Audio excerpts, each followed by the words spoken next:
In today's video, we're going to prep my John Deere and my Blizzard snowblower for the winter up here in Maine. And one of the things I want to do is put this slow charge battery charger maintainer on the tractor. And this is one that is made to stay with the tractor all the time, and the cord just kind of hangs out of it. And I really like these. You can get these for about $40.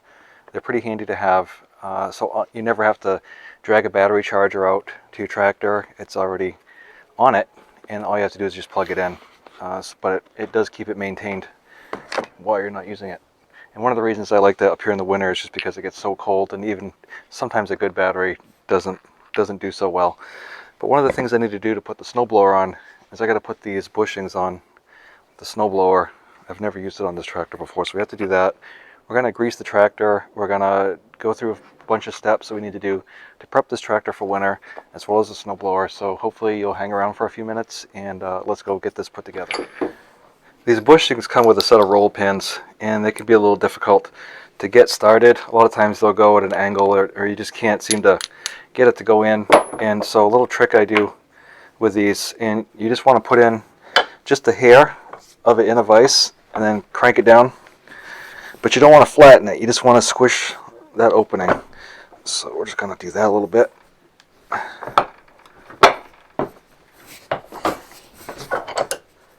these bushings, there's two different sets of holes, one's higher and lower. And if you have the short bushings on your draft links, if you have the short pins on your 3-point draft links, you want to use this one. If you have the long pins, you use this one. So this one happens to be a short one, so we're going to use the inside one.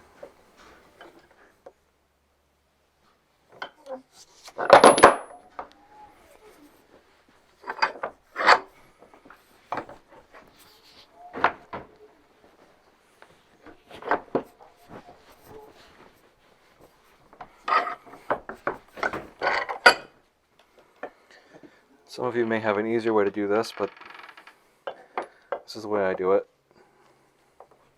I don't want to drive it in, I just want to get it started and make sure it's going to go in perpendicular. And so I've got that on the inside one for the short pins, and I'm going to go ahead and repeat that for the other side.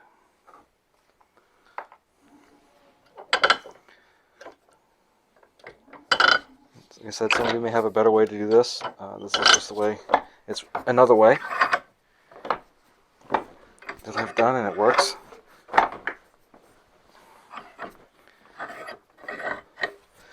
Again, you don't want to flatten it out, you just want to squeeze the seam together a little bit so it'll go in.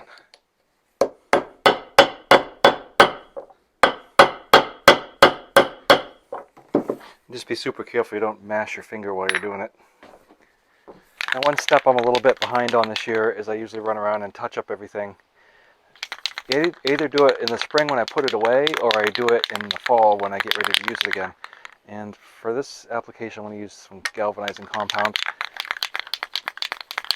And then I can top coat it in the spring if I want to, but this stuff will work at this temperature pretty well. And so that'll just protect that from getting more rusty. So I recommend you go around and check for rust spots and sand them off and cover them up before you do anything. Alright, so a couple things we're going to do too before we hook this up is we're going to lubricate the power takeoff, both the shaft and the PTO stub on the tractor. And the reason we want to lubricate the one on the tractor is because it'll make the PTO go on and off way easier.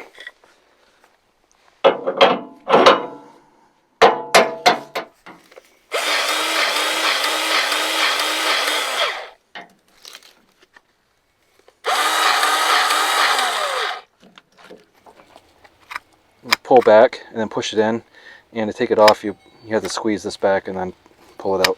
But there's little balls in there, and that's what holds it onto your power takeoff. And what I usually do is I spray that a little bit. That way none of those balls get stuck over the winter. And this is dry lube with TFE, Teflon.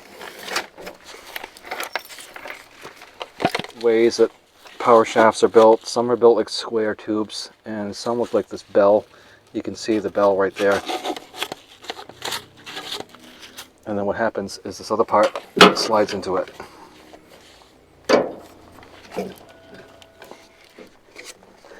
And the hard part's always trying to get the plastic back.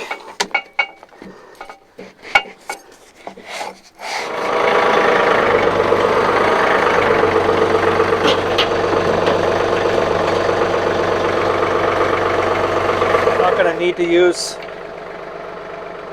this little guy right here, so I can take that off. I got to be careful because obviously the top link is on it, so make sure you don't get your fingers squished. This, hook this on now.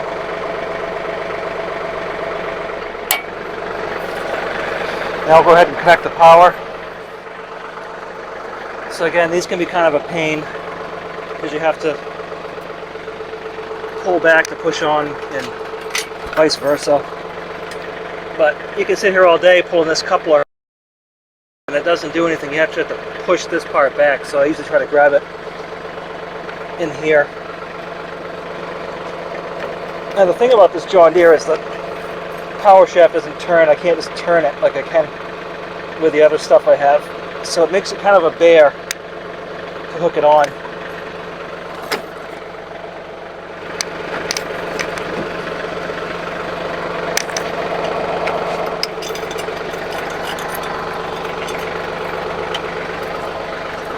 Usually I just go once around my link here. These things are, these dog snaps, they always break or I just can't get them open, so I usually change them out to the double snaps, the ring snaps. I'm going to quickly go around. I'm going to put a little bead of grease here, and the last thing I do after I've greased all the fittings, just take some Teflon and just spray everything. And you may have to do this a couple times over the winter. That just stops the snow from, or at least helps it from building up on there.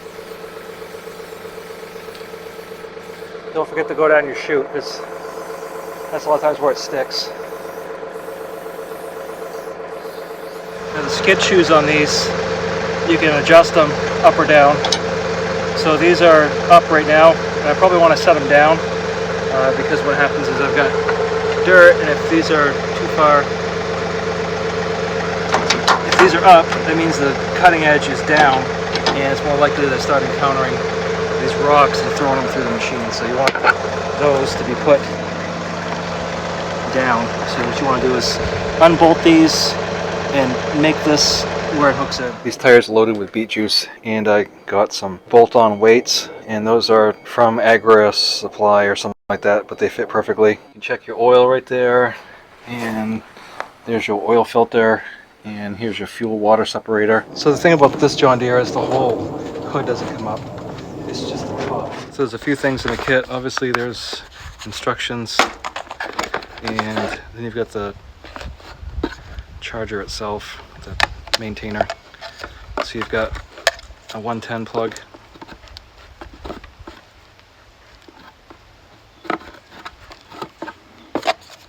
and then you got these terminals right here that go to your battery. So there's a couple different ways you can do this. You can, sometimes what I'll do is take this included L bracket and I'll hook it on here, and then you can hook it to something. But oftentimes what I'll do too is just put some hook and loop on the back of it and then stick it to the side of the battery, and that just depends on the application that you're using, whether or not that's going to work for you.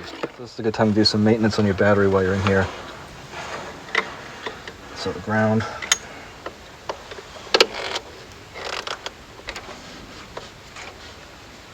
Get that loose. I always put tape on my wrenches. It just seems helpful.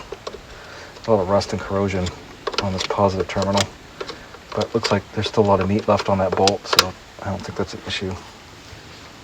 You can take a hammer and lightly tap on them. That'll loosen up the rust, but you don't want to haul off and wail on them because you'll bust something.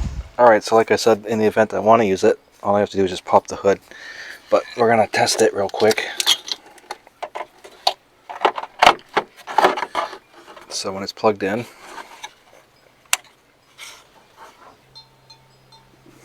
So that means it's charging. I just want to make sure this thing was working all right, so it is.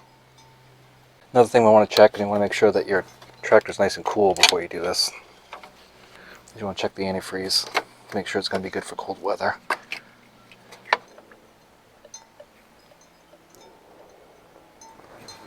Alright, we're good to negative 43.